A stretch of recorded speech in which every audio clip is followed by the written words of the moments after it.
Hola, ¿qué tal? Estoy aquí como cada 15 días leyéndoles mi más reciente columna para El Tiempo, que esta semana la titulé La rebelión de los privilegiados. Bueno, ahí no se veía porque está desde otro celular. Empiezo. Van tres ejemplos. Primero, la Corte Suprema de Estados Unidos acaba de declarar ilegal la llamada discriminación positiva, que por décadas ha sido usada en universidades de primera categoría para facilitar el ingreso de comunidades étnicas minoritarias y por ende para garantizar una composición de su alumnado acorde con la diversidad poblacional del país. Segundo ejemplo, el Programa de Naciones Unidas para el Desarrollo, el PNUD, publicó recientemente el Índice de Normas Sociales de Género basado en la encuesta mundial de valores que arrojó que, abro comillas, la mitad de la población global todavía cree que los hombres son mejores líderes políticos que las mujeres y más del 40% opina que los hombres son mejores ejecutivos empresariales. Un alarmante 25% de la población cree que está justificado que un marido le pegue a su esposa, cierro comillas. Tercer ejemplo. Algunos concejales de Bogotá rechazaron que la alcaldía izara banderas gays en el monumento a las banderas para conmemorar el Día del Orgullo Gay.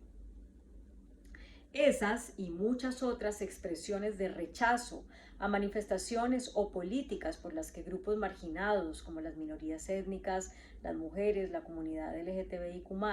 han luchado durante décadas y con las que han conquistado derechos que les eran negados sin justa causa, son una muestra del hastío que sienten algunos no precisamente por los derechos alcanzados, sino porque consideran que el concepto de diversidad e inclusión se ha deformado. Hay quienes, aún entendiendo los fenómenos excluyentes y compartiendo la necesidad de corregirlos, ven en ciertas manifestaciones una postura identitaria extrema que consideran contraria al espíritu de inclusión que promueven quienes la enarbolan. Es decir, hombres que sienten que los derechos de las mujeres amenazan la existencia de los hombres, no solo del machismo. Heterosexuales que concluyen que unas expresiones de orgullo LGTBIQ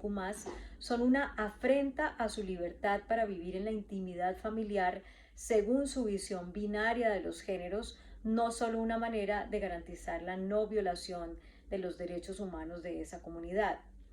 O blancos y gente adinerada que ven en las demandas de personas negras o de personas de bajos recursos una estigmatización del bienestar que han conseguido trabajando honradamente en vez de una exigencia de oportunidades para cerrar las brechas de inequidad y una real disposición a aprovecharlas.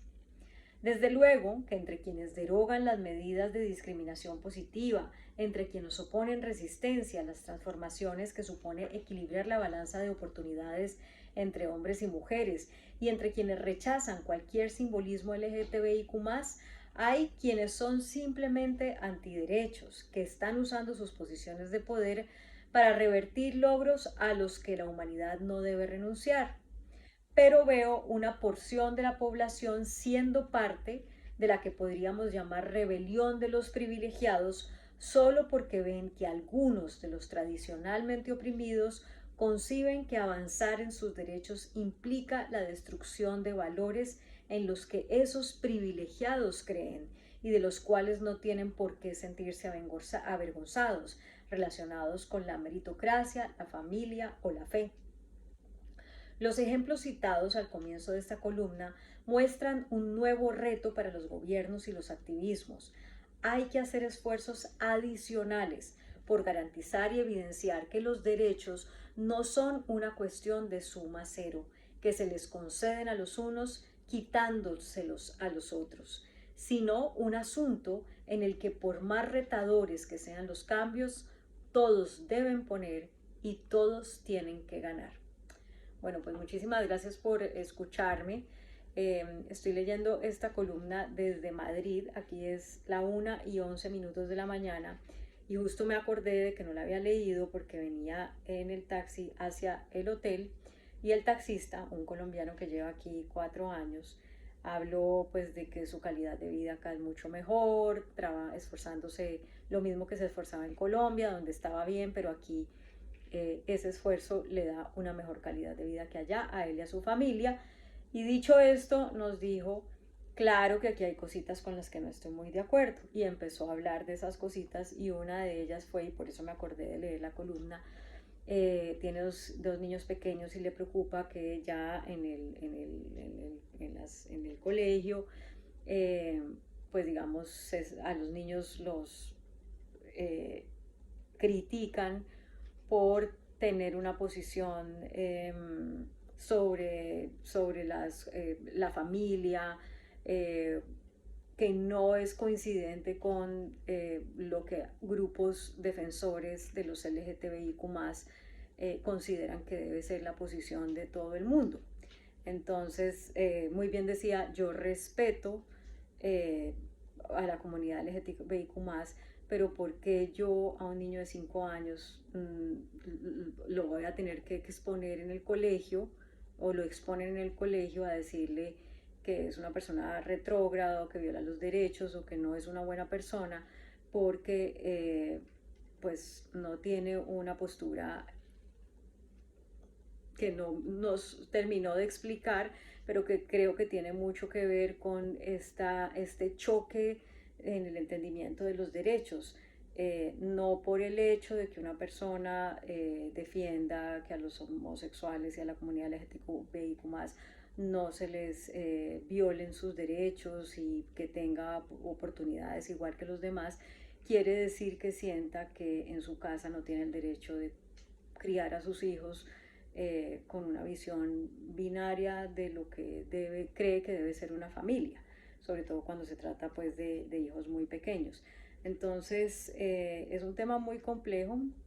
que está haciendo que muchas personas que pueden ser aliadas del desarrollo de estos derechos que han costado tanto trabajo para las comunidades marginadas empiecen a oponer una resistencia y empiecen, digamos, a pasarse a un bando de ya no más, ya estamos cansados, ya sentimos que están amenazando algo que no queremos renunciar a ellos, nuestra forma de familia, nuestras creencias religiosas, nuestra manera de criar a los hijos, ciertas libertades. Y yo creo que ahí las comunidades marginadas tienen que hacer o deben hacer una reflexión respecto a cómo se está dando la lucha por esos derechos, porque está generando unas reacciones eh, que están alimentando el extremismo y que están alimentando además eh, la reversión de los derechos. El extremismo lleva a la reversión de los derechos. Entonces creo que hay una reflexión importante que hacer y miren, nada más me encuentro este ejemplo aquí en Madrid y por eso me acuerdo de leer la columna. Bueno, muchísimas gracias por escucharme. Nos vemos.